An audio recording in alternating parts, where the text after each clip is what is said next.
Hey, what's up, everyone? My name is Matthew Dale. I'm here to help you play better, sound great, and understand more. And how well do you know all 5 shapes of your pentatonic scales? And I mean really how well do you know these scales? Knowing all 5 of our pentatonic scales is kind of like a guitar player's rite of passage and a big milestone when we know all 5 shapes really well. But I still see a lot of students that know all 5 shapes in a sequential manner.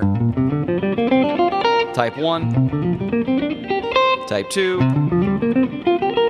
Type 3, Type 4, Type 5, Form 5, or if you are in caged, I would have been starting with the G shape, then the E shape, then the D shape, then the C shape, and the A shape in caged fashion that way. And I see a lot of students that can do that, but when, say, asked to, say, stay right around the 9th fret, for example, and find really quick, without going through that sequence, an E-flat minor pentatonic.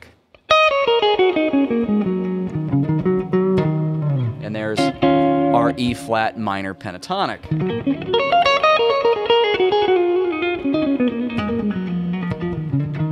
And then some other non-pentatonic notes around it. But that's kind of a really good check if you can just choose any fret, any scale, and just play right there. That's where we can really find some true mastery of our pentatonic shapes all over the neck, or if you will, a scalular omnipotence. Scalular omnipotence. So here's kind of the secret. Practicing our pentatonic scales in this sequential linear manner, up and down, isn't really going to get us there, or it's not going to get us there fast. I'm going to show you an exercise today that's going to really help to get us to this scalular omnipotence area in a much more musical fashion and a much quicker way of doing it as well. So rather than work this way, just, up and down, what we're actually going to be doing is picking one area of the neck and playing through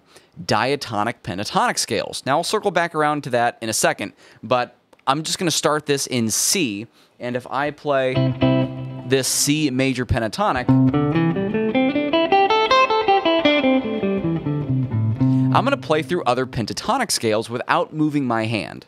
The next diatonic chord in our C major scale would be D minor. And here's how I could play a D minor chord right here at the 5th fret. And all diatonic means is of the major scale, or of the scale. So if we, were in Dorian today, the diatonic chord progression of Dorian would be minor, minor, major, major, minor, diminished, major. And you could have other diatonic chords for other scale systems like harmonic minor and melodic minor. But we're just going to be focusing on the diatonic chords of the major scale. So the exercise is going to be sticking to one area of the neck. I'm going to be utilizing the diatonic chords in C major, which would be C major, D minor, E minor, F major, G major, A minor, and B diminished. And I'm going to be playing pentatonic scales on all of those diatonic chords. Now, if you want a really good resource for finding what diatonic chords are in any given key,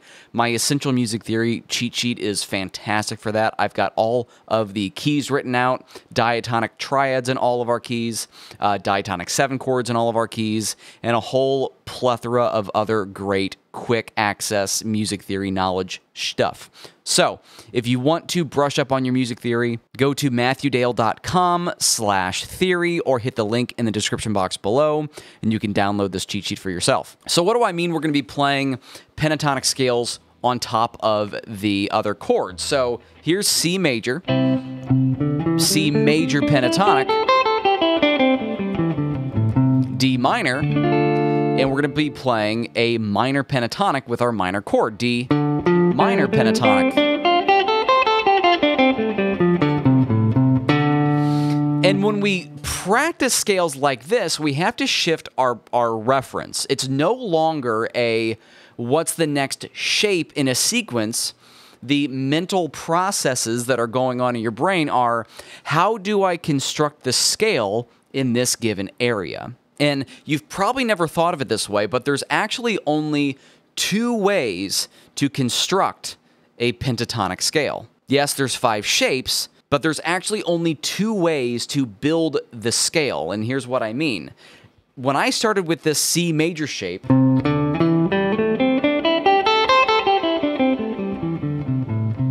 all of the other pentatonic scale notes are built behind my root note C. So my root note C is on the 8th fret. Everything else was either on like fret 5 or fret 7 or fret 8. So my root note is on the furthest side up on the guitar neck. Fret 8, everything else is on fret 8 or behind. But if I look at D minor and I play this D minor pentatonic scale shape, here's my D, everything else is built on higher frets. I'm working up from the root note. Fret 5, 8, 5, 7, 5, 7, 6, 8, 5, and 8. Yes, you might recognize that as type 4 or the C shape if you're thinking caged, but if you can think about how to build the notes, you don't need to really think about that other stuff. That other stuff can be good. It can be a good learning material. It can help organize things. But when it comes down to actually using the scales, you want to be asking yourself, or you want your brain to be processing, how can I find the notes around any given area for what I want to play? And that's what this exercise does. If we keep going, our next diatonic chord is E minor. Now I need to build the E minor pentatonic backwards. We're going back down just like we did with C.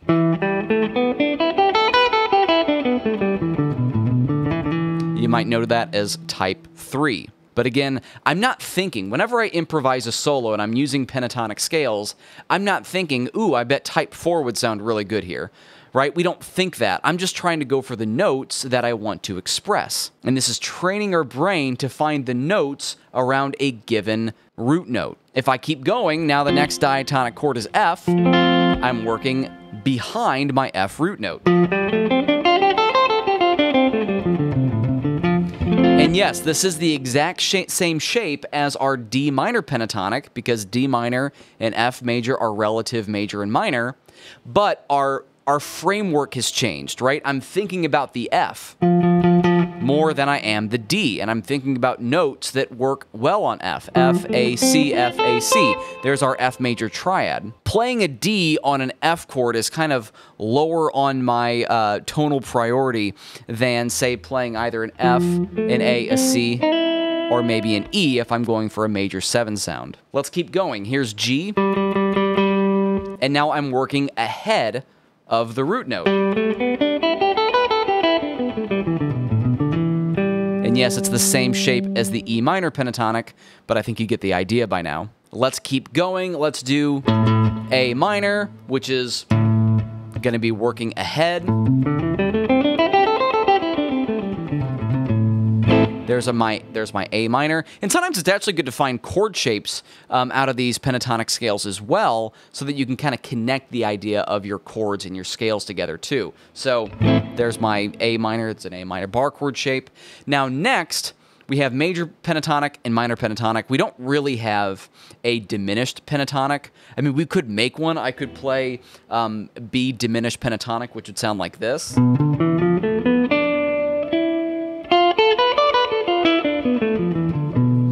And I'm just kind of altering a minor pentatonic to fit a diminished chord, but that's a topic for another video, so, you know, stay tuned if I do that one. Rather than think about the B diminished triad or the B minor 7 flat 5 chord, in most pop music and in most popular styles, 7 isn't really played as 7. It's played as an inversion of the 5 chord.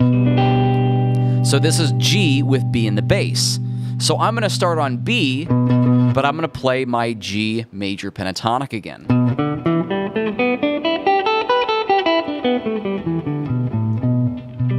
And then we arrive back at C. Now, the keen-eyed among you might realize that we only used 3 shapes out of our pentatonic scale, and that's okay. Because now what we can do is we can apply that diatonic chord treatment across all of the other areas of the neck. So we were down here at fret 5. If I move up to fret 8, now I've got a new shape of my major pentatonic. D minor, different shape. E minor, F major, G major, A minor,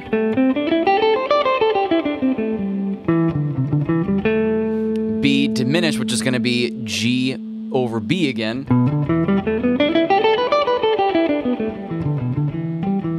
and then back to C. And I can go up to the next shape as well. And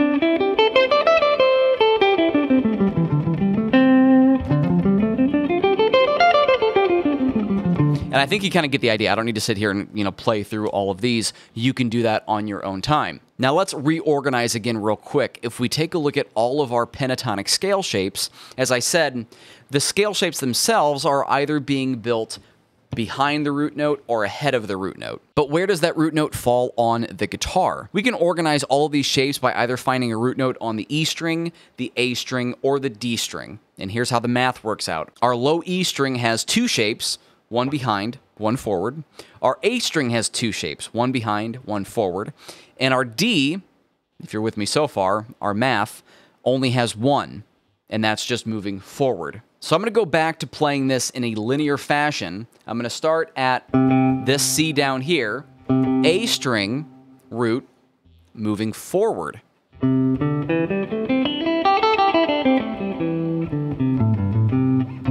E string moving behind.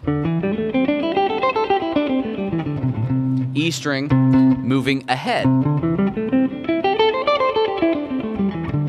D string moving ahead, moving forward. A string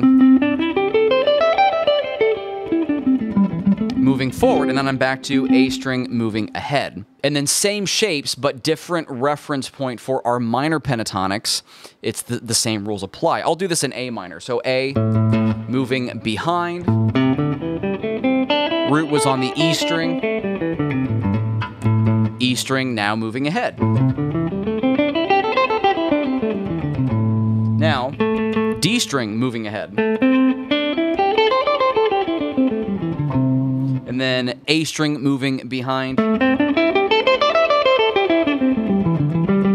A string moving ahead. And then we're back to where we started. So more important than that linear sequence itself, you want to find and reference all of these shapes around the root note. And that's why practicing these scales on top of your diatonic chords really helps. It also kind of helps play over some changes too. So if you are kind of rocking in C, and a G chord comes up, sometimes this C major pentatonic doesn't always sound the way you want on that G chord. Sometimes you want to play a G major pentatonic.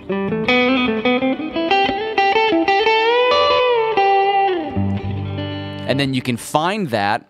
This exercise helps you find that real easily from wherever you are playing your licks in C. So I will have these lesson materials available on my Patreon. You can head in the description box below and download a PDF with all of these scale shapes and where the root notes are for our major and our minor scales within these scale shapes. All of my YouTube lesson materials and presets are available on my Patreon, so you can check that out while you're over there. Again, if you want a little bit of help with some of the theory stuff I was talking about in this video, download my Essential Music Theory cheat sheet. You can find that at matthewdale.com/theory or in the box below. My name is Matthew Dale. I hope this was a helpful lesson for you. Let me know in the comments below, and I'll see you all next time.